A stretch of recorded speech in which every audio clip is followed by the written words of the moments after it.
남편은 여행 가방을 손에 들고 현관에 서 있었다. 혜진은 부엌문에 기대어 그를 바라보고 있었다. 그녀의 뱃속이 얼음 덩어리처럼 굳어버렸다. 이 날이 올 거라는 것을 알고 있었다. 본능적으로 느끼고 있었다. 그러나 마지막까지 그저 괜찮을 거라 희망했다. 하지만 피할 수는 없었다. 나 떠날게. 준호는 그녀의 시선을 피한 채 낮고 무거운 목소리로 말했다. 혜진은 말을 잃었다. 그의 떨리는 손 안절부절 못하며 발을 옮기는 모습이 보였다.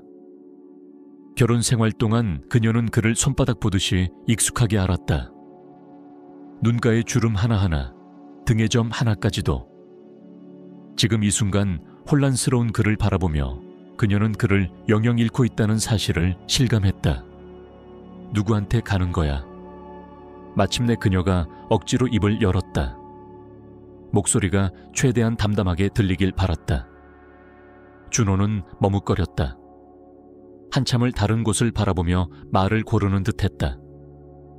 혜진은 숨을 죽이며 기다렸다. 수진이한테. 그가 고개를 떨구며 속삭였다. 혜진은 마치 명치의 주먹으로 얻어맞은 듯 숨이 멎었다. 수진. 회사에서 늘 까르르 웃던 그 젊은 여자. 혜진은 그 여자가 준호를 바라보는 시선이 남다르다는 것을 느꼈지만 애써 그런 생각을 밀어내려 했다. 믿고 싶지 않았던 것이다. 어떻게 그럴 수가 있어? 눈물이 차오르는 걸 느끼며 그녀는 겨우 속삭였다. 우리한테, 지훈이한테 어떻게 그럴 수 있냐고. 준호는 한숨을 내쉬었다. 이렇게 될 줄은 몰랐어. 그가 운걸거렸다. 하지만 어쩌다 이렇게 됐어. 나 수진이를 사랑해. 사랑한다고. 그 한마디가 마치 사형 선고처럼 들렸다. 혜진은 눈을 감았다. 유리 조각이 가슴을 찌르는 듯한 아픔이 밀려왔다. 결혼식, 지훈이 태어나던 날, 함께 꾸었던 미래의 계획들. 그 모든 것이 한순간에 무너졌다. 그럼 대출은? 빚은? 우리가 어떻게 살아야 하는지 생각이나 해봤어? 혜진은 눈을 뜨며 물었다. 준호는 어깨를 으쓱였다. 내가 도울게. 돈 보내줄게. 혜진은 씁쓸히 웃었다. 그의 말 한마디도 믿을 수 없었다. 수진은 분명 준호의 모든 것을 빨아먹을 테고 남은 시간과 돈은 가족에게 돌아오지 않을 것이다. 가. 그녀는 고개를 돌리며 말했다. 그냥 가. 준호는 더는 아무 말도 하지 않고 집을 나섰다. 현관문이 쾅 닫히는 소리가 들렸다. 혜진은 홀로 남았다. 그녀는 한참 동안 그대로 서 있다가 벽을 따라 주저앉았다. 뜨거운 눈물이 뺨을 타고 흘러내렸다. 그녀는 어린아이처럼 울음을 터뜨렸다. 무너진 가정, 산산조각난 꿈, 그리고 잃어버린 사랑. 이 모든 것이 가슴을 후벼 팠다. 이걸 지훈에게 어떻게 말하지? 아빠를 그토록 사랑하는 아들에게 어떻게 설명해야 하지? 아빠가 다른 여자를 사랑해서 집을 떠났다고. 혜진은 거실로 갔다. 지훈은 책상에서 숙제를 하고 있었다. 그녀를 바라보는 그의 큰 갈색 눈에는 걱정이 가득 담겨 있었다. 엄마, 무슨 일이야? 왜 울어? 지훈이 찡그린 얼굴로 물었다. 혜진은 그의 곁에 앉아 아들을 꼭 안았다. 무슨 말을 해야 할지 몰랐다. 아빠가 떠났어. 그녀는 겨우 속삭였다. 눈물이 다시 목구멍을 타고 올라왔다. 어디로? 지훈이 놀란 듯 되물었다. 다른 여자한테로. 혜진은 최대한 차분하게 대답하려 애썼다. 지훈의 얼굴에 아픔과 혼란이 스쳤다. 그는 말없이 한 곳을 응시하다가 갑자기 자리에서 벌떡 일어나 방으로 뛰어들어갔다. 문 닫히는 소리가 울렸다. 준호가 떠난 뒤 혜진의 삶은 악몽처럼 변했다. 돈은 턱없이 부족했다. 대출, 공과금, 식비, 모든 것이 그녀의 어깨를 짓눌렀다. 병원에서 야간 근무까지 맡으며 간신히 생활비를 마련해야 했다. 그녀는 자신과 건강을 돌볼 겨를도 없이 지쳐갔다. 지훈도 점점 마음의 문을 닫았다. 웃음을 잃었고 더 이상 엄마와 속마음을 나누지 않았다. 마치 두꺼운 벽을 세운 듯 그녀를 밀어냈다. 혜진은 아들의 고통을 느꼈지만 어떻게 도와야 할지 알지 못했다. 어느 날 야간 근무를 마치고 집에 돌아온 혜진은 식탁 위에 놓인 지훈의 쪽지를 발견했다. 엄마, 사랑해.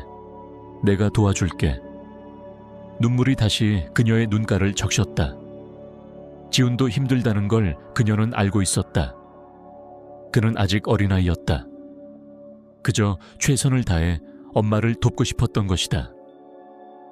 혜진의 이웃인 박 여사님은 그녀에게 유일한 위안이자 희망의 빛이었다.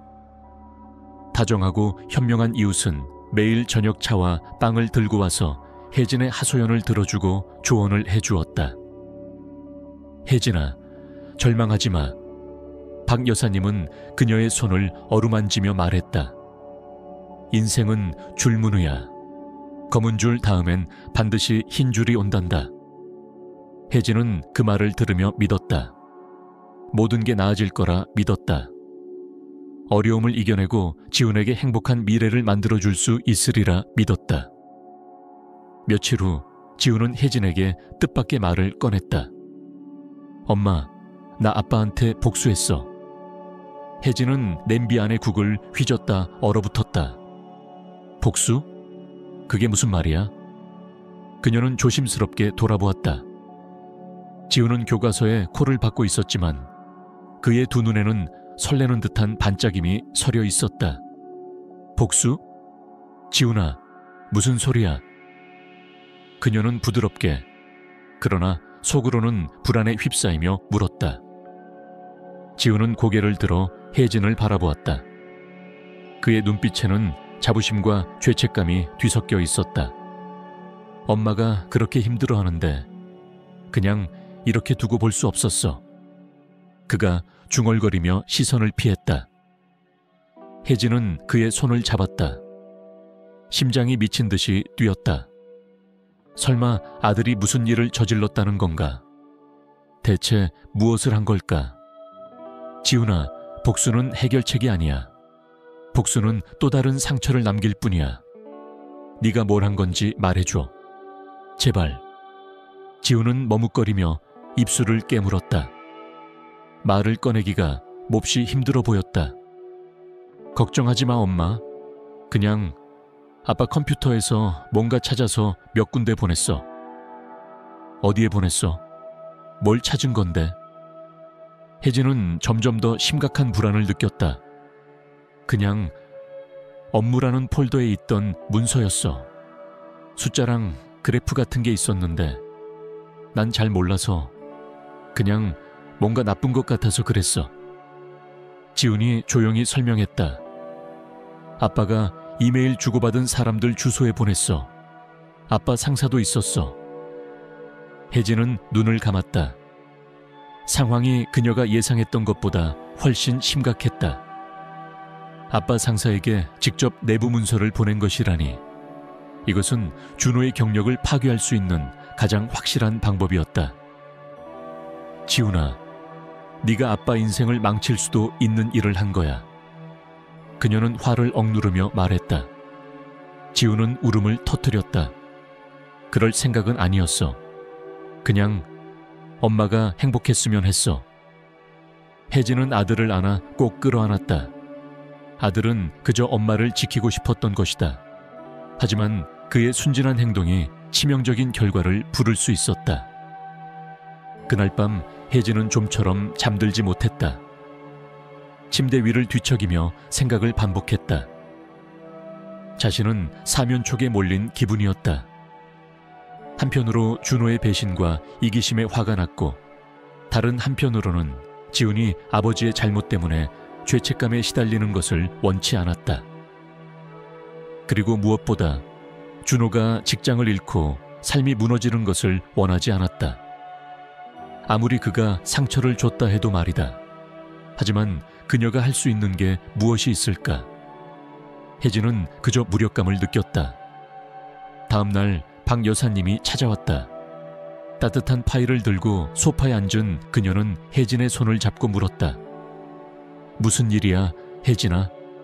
너 오늘따라 더 지쳐 보여. 혜진은 그동안 있었던 일을 모두 털어놓았다.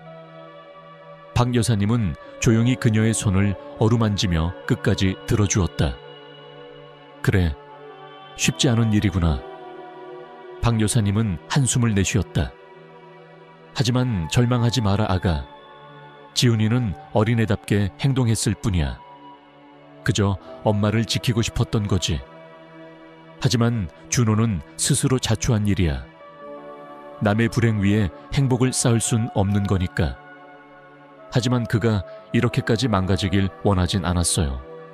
그리고 지훈이가 죄책감을 가지는 게 너무 가슴 아파요. 혜진이 울먹였다. 혜진아, 남의 선택까지 네가 책임질 순 없어. 준호는 자신의 선택을 한 거야. 지훈이는 이제 차근차근 알려줘야 해. 복수가 해결책이 아니라는 걸. 하지만 너무 심하게 나무라진 말고. 그 애는 그저 널 지키고 싶었을 뿐이니까. 지훈이 그 일을 저지른 지 일주일쯤 지났을 때 혜진에게 준호에게서 전화가 걸려왔다. 그의 목소리에는 눈물과 절망이 배어 있었다.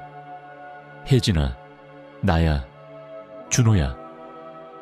그의 목소리에서는 예전의 그 자신감이라고는 찾아볼 수 없었다. 나 정말 큰일 났어. 혜진은 얼어붙었다. 그의 이야기를 듣고 싶지 않았다. 그의 문제에 휘말리고 싶지 않았다. 그녀에게는 이미 충분한 고통이 있었다. 하지만 마음 한구석, 오래전에 잊힌 연민이 그녀를 조용히 듣게 만들었다. 무슨 일이야? 그녀는 최대한 담담하게 물었다. 준호는 숨을 헐떡이며 말을 쏟아냈다. 상사가 모든 걸 알아버렸어, 혜진아. 누가 그 사람한테 문서를 보냈어. 내 모든 비리가 다 드러났어. 혜진은 아무 말도 하지 않으며 모르는 척했다. 나 잘렸어, 혜진아.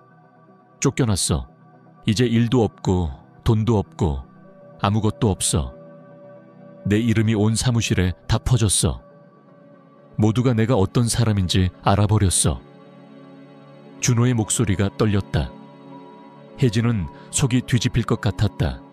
하지만 참고 있었다. 그리고 그게 끝이 아니야. 준호는 계속해서 절망을 쏟아냈다. 수진이가 떠났어. 짐 싸서 나가버렸어. 빚더미 위에 앉은 실패자를 데리고는 못 살겠다고 했어. 혜진은 놀라지 않았다. 애초에 수진의 진심을 믿어본 적이 없었다. 그저 화려한 포장지에 불과한 것이었다. 그러나 지금 그녀는 그런 걸로 흡족해할 기분이 아니었다. 혜진아, 제발 부탁이야. 한참 침묵 끝에 준호가 말했다. 나 좀 도와줘. 내가 얼마나 못했는지 알아. 모든 걸 망쳤어. 그런데 이제 어떻게 해야 할지 모르겠어. 제발 도와줘. 혜진은 눈을 감았다. 이제 와서 날 찾아와 도움을 청하다니. 그녀는 밤마다 흘린 눈물, 미래에 대한 두려움, 지훈에 대한 걱정이 스쳐 지나갔다. 모두 그의 잘못이었다. 그런데 이제 와서 그가 다시 들어와 또다시 그녀의 삶을 망가뜨리려고 한다. 준호야. 혜진은 천천히 차갑지도 따뜻하지도 않은 담담한 목소리로 말했다. 내가 도와줄 수 없어. 도와주고 싶지도 않아. 너는 네가 선택한 길을 갔어. 그 결과는 네가 감당해야 해. 혜진아, 제발. 준호가 말을 이으려 했지만 그녀는 단호히 말을 끊었다. 안녕, 준호야. 그리고 다시는 전화하지 마. 그녀는 전화를 끊고 핸드폰을 소파 옆으로 던졌다. 손이 떨리고 있었다. 긴 노동 뒤의 탈진처럼 허탈함만 남았다. 그에게 연민은 있었지만 그가 준 고통이 그것을 이길 수는 없었다. 그녀는 그를 다시 받아들이게 둘 수 없었다. 다시는. 저녁 무렵 지훈이 학교에서 돌아왔다. 혜진은 그와 이야기를 나누기로 결심했다. 학교는 어땠어? 그녀는 가볍게 말을 건넸다. 그냥 그래요. 지훈은 어딘가 위축된 듯 눈을 피했다. 혜진은 아들이 여전히 죄책감을 느끼고 있다는 걸 알았다. 오늘 아빠한테 전화가 왔어. 그녀가 조용히 말했다. 아빠가 해고당했대. 지훈은 고개를 떨구었다. 안 됐네요. 작은 목소리로 말했다. 넌 엄마를 도와주고 싶어서 그런 거였잖아. 그녀가 그의 머리를 쓰다듬으며 속삭였다. 하지만 가끔은 우리의 행동이 예상치 못한 결과를 가져와. 넌 잘못이 없어. 아빠는 스스로 그런 선택을 한 거야. 넌 그저 엄마를 지키고 싶었던 거니까. 지훈은 엄마 어깨에 얼굴을 묻고 울었다. 혜진은 그저 조용히 아들을 품에 안았다. 지훈이 모든 걸 받아들이고 이해할 수 있을 때까지 시간이 필요하다는 걸 그녀는 알고 있었다. 하지만 그녀는 그 곁에 있을 것이다. 아들의 슬픔을 덜어주고 힘든 시기를 함께 이겨내기 위해서. 그날 밤 혜진은 잠을 이루지 못했다. 준호, 지훈, 그리고 자신의 삶을 곱씹었다. 이제 그녀는 더 이상 주저할 수 없다는 걸 깨달았다. 앞으로 나아가야 했다. 새 삶을 시작해야 했다. 그리고 그녀는 결심했다. 지훈을 위해서, 자신을 위해서 행복해질 거라고. 준호는 모든 것을 잃은 뒤에도 몇 차례 혜진을 찾아왔다. 구겨진 옷차림, 초점 잃은 눈빛으로 그녀의 집 앞에 서서 애원했다. 혜진아, 제발. 내가 얼마나 잘못했는지 이제야 알았어. 수진이는 내가 힘들어지자마자 떠났어. 내겐 이제 아무것도 없어. 일도 없고 집도 없고 너희뿐이야. 그는 흐느끼며 무릎까지 꿇었다. 예전에 자신만만하던 모습은 전혀 찾아볼 수 없었다. 혜진은 그를 조용히 바라보았다. 그녀의 마음속에는 연민조차 남아있지 않았다. 오직 지친 피로감과 확고한 결심만이 자리 잡고 있었다. 준호야. 그녀는 차분하지만 단호하게 말했다. 이젠 아무것도 돌이킬 수 없어. 넌 이미 선택을 했고 그 결과를 받아들여야 해. 난 더 이상 널 믿을 수 없어. 그리고 원하지도 않아. 멀리서 이 장면을 지켜보던 지훈의 마음은 복잡했다. 한편으로는 고통스러워하는 아버지가 안쓰러웠고 다른 한편으로는 엄마의 고통을 떠올렸다. 그는 엄마가 맞다는 걸 알고 있었다. 용서하기에는 상처가 너무 깊었다. 혜진은 아들과 자신의 삶에 집중하기로 했다. 더 이상 과거를 붙잡지 않기로 했다. 긴 여정이 될 것을 알았지만 이제 그녀는 준비가 되어 있었다. 예전처럼 약하고 흔들리는 여자가 아니었다. 준호의 배신은 오히려 그녀를 강하게 만들었다. 박 여사님과 직장 동료들의 응원 덕분에 혜진은 의료시술 개인 주문을 받기 시작했다. 처음에는 작은 알바처럼 주사, 소독, 상담 등을 해주었다. 근무 후에는 환자들을 직접 방문하며 지쳤지만 조금씩 더 벌 수 있어 마음이 놓였다. 박 여사님은 지훈을 돌봐주며 큰 힘이 되어주었다. 혜진아, 절대 포기하지 마. 그녀는 늘 따뜻한 미소로 말했다. 넌 강한 사람이야. 뭐든 해낼 수 있어. 네 손은 사람을 살리는 손이잖아. 직장 동료들도 그녀를 도왔다. 자신의 지인을 소개해 주기도 하고 장비를 구하는 법을 알려주며 도움의 손길을 아끼지 않았다. 혜진은 혼자가 아니라는 사실에 감사했다. 주변엔 자신을 믿고 도와주는 사람들이 있었다. 조금씩 주문이 늘어났다. 혜진은 더 이상 좁은 틀 안에 갇혀 있을 수 없음을 깨달았다. 그녀는 자신의 의료실을 열고 싶다는 꿈을 품기 시작했다. 그러나 자본이 문제였다. 공간 임대료, 장비, 홍보 비용, 감당하기 어려운 금액이었다. 하루는 박 여사님과 이야기를 나누던 중 혜진은 조심스럽게 꿈을 털어놓았다.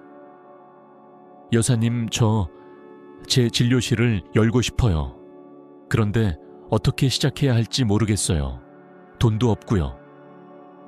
박 여사님은 조용히 그녀를 바라보다가 따뜻하게 웃었다. 혜진아, 네가 가진 걸 생각해봐. 넌 지식이 있어, 경력이 있어, 그리고 무엇보다 남을 살리는 손이 있어. 돈은 결국 따라오게 되어 있어. 중요한 건 시작하는 용기야.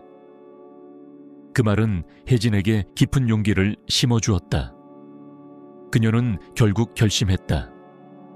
가진 모든 저축을 끌어모아 동네의 반지하 작은 공간을 임대했다. 비록 허름했지만 그녀는 두려워하지 않았다. 스스로 페인트 칠을 하고 장판을 깔고 오래된 수도시설을 손수 교체했다. 동료들은 중고 의료 장비를 기부해 주었다. 누군가는 의료 트롤리를, 또 누군가는 물리치료 기기를 주었다. 박 여사님은 화분을 선물해 따뜻한 분위기를 만들어 주었다. 몇 달 뒤 혜진의 작은 진료실은 드디어 문을 열 준비를 마쳤다. 비록 아담했지만 깨끗하고 환한 공간이었다. 그녀는 문에 혜진 의료실이라는 간판을 달았다. 가슴 한편이 벅차오르고 있었다. 드디어 해냈다. 처음으로 찾아온 환자들은 지인들의 소개로 찾아왔다. 모두 그녀의 전문성과 따뜻한 배려에 만족해했다. 혜진은 단순히 치료만 하지 않았다. 그들의 이야기를 들어주고 마음까지 어루만져 주었다.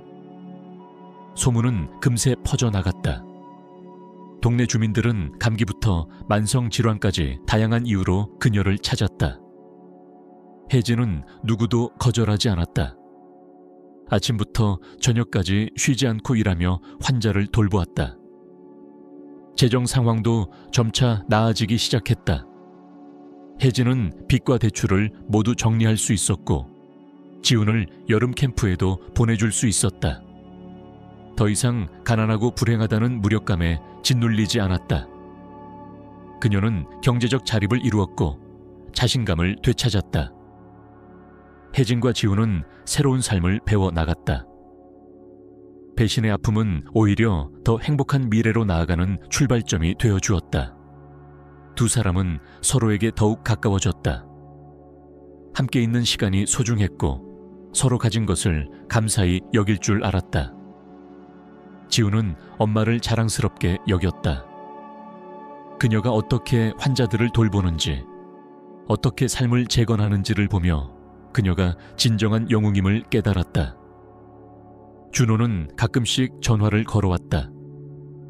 그러나 혜진은 더 이상 그의 전화를 받지 않았다. 과거를 다시 들추고 싶지 않았다. 그녀는 현재를 살고 있었고 미래를 꿈꾸고 있었다. 어느 날 혜진은 지훈과 함께 공원을 산책하고 있었다. 따뜻한 햇살이 내리쬐는 오후였다. 그러던 중 한쪽 벤치에 홀로 앉아있는 준호를 발견했다. 그는 초라하고 고개를 숙인 채 앉아 있었다. 세월이 그를 순식간에 늙게 만들었다. 준호는 고개를 들어 혜진을 바라보았다. 그러나 혜진은 시선을 돌렸다. 더 이상 그에게 해줄 말도 들을 말도 없었다. 그녀는 지훈을 바라보며 미소 지었다. 지훈도 엄마를 올려다보며 미소 지었다. 그들은 손을 맞잡고 자신들의 새로운 행복을 향해 함께 걸어갔다.